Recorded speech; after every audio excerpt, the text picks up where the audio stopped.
Mass deportations were a huge part of Trump's 2024 campaign. However, now that he's back in office, some Republicans are softening their stance. For more, we're joined by Oversight Project President Mike Howell, one of our favorites. Great to see you in person again, as always. I love coming in here in D.C. and just seeing everybody right here in person. It's a good feeling. In the flesh. In the flesh. So I like you on Twitter, too. Good. Yeah. That's where I live. M. Howell tweets. Everybody should go follow him now.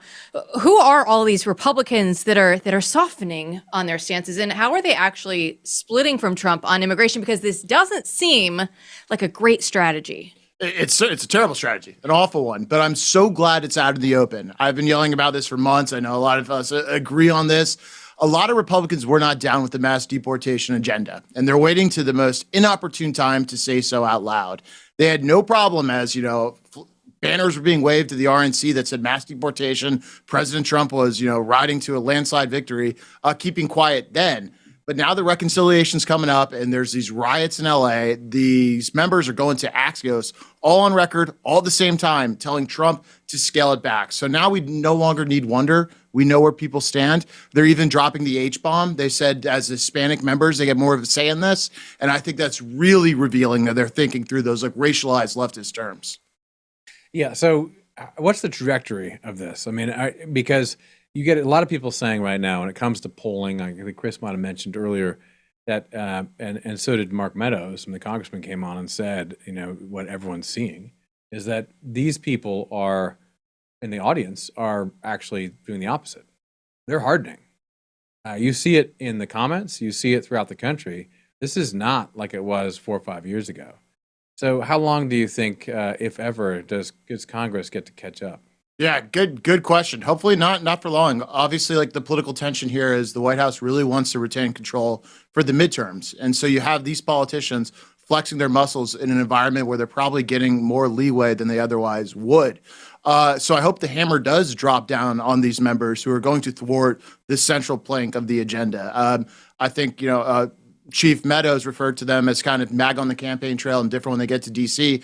I think we got to call them the Rhinestone Cowboy caucus because, they go down to the border, they put on the cowboy hat, they yell about border security and immigration enforcement all campaign season, and then they get up here and they run to Axios and say, wait, that's too much. We didn't mean deport people. We meant just a couple people, Obama, Biden level style deportations, and that's not what anyone voted for. And President Trump's in a tough spot because this is what the administration will be judged on. I think the number one number that history will judge this administration by is how many illegals did you remove? And it's got to have commas. It's got to be in the millions. Chris, I just lost my train of thought for a minute because all I could hear is like a rhinestone. And I was thinking, and Glenn Campbell. There's nothing wrong with Glenn Campbell. Pache Glenn Campbell. We got a lot of Glenn Campbell up here. But yes, I love the Rhinestone age in Nashville. I mean, it's phenomenal. You get the Zooty suits and everything looking phenomenal, shining. I'm going to see Dwight Yoakam later this year, and his whole backup band still wears the whole Rhinestone bit. It seems like some of these senators are going to end up eating crow. You got Van Hollen out there, so he's besties with someone, and now he's trying to claim, it's not about one man, but that guy's going to come back. And if the administration has their game together, which I sure hope they do, then he's going to be sentenced for some serious and heinous crimes. Saying you might see some of that for some Republican members, but who is even what is holding them back from wanting to do this? I mean, their voters, Trump beat almost all of them in return counts in the election, support this. Illegal immigrants have switched to +5, +6 with Republicans for handling immigration. You see the New York Times and Politico Playbook and all these things saying, whoa, Los Angeles, really bad look.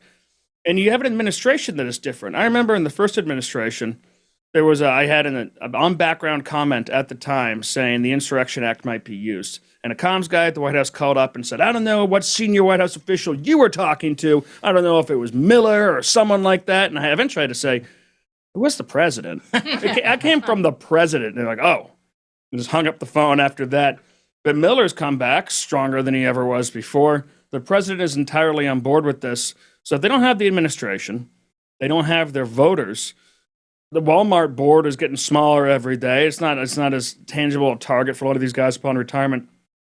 What caucus are they representing when they try to block the American people on this? Yeah, good question. Illegal aliens is the very simple and short answer, but some constructive criticism for my friends in the administration. I've been public with this for months. They have given permission to this caucus to speak out. Politically, they have made the calculation they can get away with this without being punished. And they had been given that permission by months of the administration being of mixed messaging on mass deportations. On one hand, they'll stand by and fight for the Maryland man and say, due to the fact of his MS-13 connection, there you go. we're deporting him because he's a criminal and because it's MS-13. And you look at the DHS Twitter feed, and it's all pictures of criminals. And you see the secretary saying criminal illegal aliens. And you see it over and over, and you hear it. So these members think, oh, I can go back home and say, yeah, I only support that limited vantage point. So the administration, I think to their credit, today, Carolyn Leavitt at the White House press briefing tried clearing this up, saying, no, we really mean everybody, the aperture is that wide. I know that's what Tom Homan thinks, but then some other core problems are like ICE is not used to this. The men and women at ICE want to go after the hardened criminals. Like it's you got to think of these 1811s and like these cops or law enforcement officers within the federal bureaucracy. They want to be chasing the drugs and the people they think lends to the next promotion. And going to the Home Depot and rounding up illegal aliens doesn't look like that hardened like criminal activity they want on their resume. And so there's bureaucratic tension. You have half of ICE, which is Homeland Security Investigations, HSI, who doesn't even want to touch illegal aliens. They want to chase down counterfeit Super Bowl merchandise. And then you have the caucuses back home with the industry. Huge. I mean, you would think. Huge problem. Well, let's bridge a couple of different things right now, because we know we got to the open borders policy because of the Biden administration, but who was actually running the Biden administration? We don't know. So Oversight project, autopen, we've talked about this a couple different times. So tell us a little bit more about Donald Trump's latest statements about the autopen and where this is all going to go from here. So a lot of things are happening at the same time. Late last week, President Trump issued an executive order ordering a review of these things, and it charged certain people within his administration to go back and gather documents. So that's going to take place in a number of places. You have the pardon attorney, U.S. Martin, who's going to look at the pardon office. I don't think much will be there because they're running these places through the White House. You're going to have the White House looking at record sets as like who was delegated the use of the autopen, authorized to use it, who used it for what, which document, et cetera. And then you have a House and a Senate investigation. The Senate investigation, or is more of a hearing actually, will be next week. They'll have witnesses talk particularly about the constitutional implications of not having a president. That's pretty big issue, right? You kind of need one, and we didn't have one. And then the House is bringing people in for testimony, like the core Biden team of advisors. So what's next is, I think the next big shoe to drop in the evidentiary pile will be the testimony of the staffers. Are they going to come in and all be on the same page? Are they going to plead the fifth? Are they going to invoke executive privilege? I don't know. Also, Oversight Project is cooking up some other category of things that were auto-penned. And a lot of money moved around this White House, and a lot of decisions about money were moving around the White House. And I don't think there was a president during that period of time. There were also paintings going for $500,000 at that time. So I'm sure everything is probably just going to be fine. We talked about the liquid natural gas ban with Daniel Turner and Power of the Future, and how we have from the Speaker of the House that the president didn't even know that was a thing, which originally at the time, I'm looking back at all these different news stories and saying, well, I chalked it up to him not quite knowing what was going on, but I didn't realize how little he knew was going on. Maybe he never knew that they'd put through a liquid natural gas ban. Are you discovering orders like that outside of that ban specifically, where we have contemporaneous evidence the president didn't seem to know what was going on? And what kind of response can we actually see? You had people, I remember under President Barack Obama, there was a legal fight over where was the birth certificate? Trump was at the center of that one. But there was obviously, they weren't going to depose a president. So when you've got a former president and you've got these auto pens and you've got things that there's evidence, contemporaneous evidence that he didn't have any idea about this, do those just go poof? Do those go away? Do people go to prison? What are the crimes here? So we've laid out a series of crimes that could be implicated by this. Obviously impersonation of a federal official is a big one. I think we're looking at potential bribery because it relates to a lot of money moving to places against a national interest where people had a very obvious financial stake. You have forgery, the affixing of a signature that's not yours. You also have secondary crimes of like misprisionment of a felony. If everyone knew there was no president and was watching this show go on and said nothing, they're part of the conspiracy, and that is a crime. And so you get into like degrees of it. And then there will be a series of subpoenas that go out that could be contested, and then you could have this Steve Bannon fact pattern emerge. Like, what happens if Biden's advisors refuse to testify? Will they get the Steve Bannon treatment?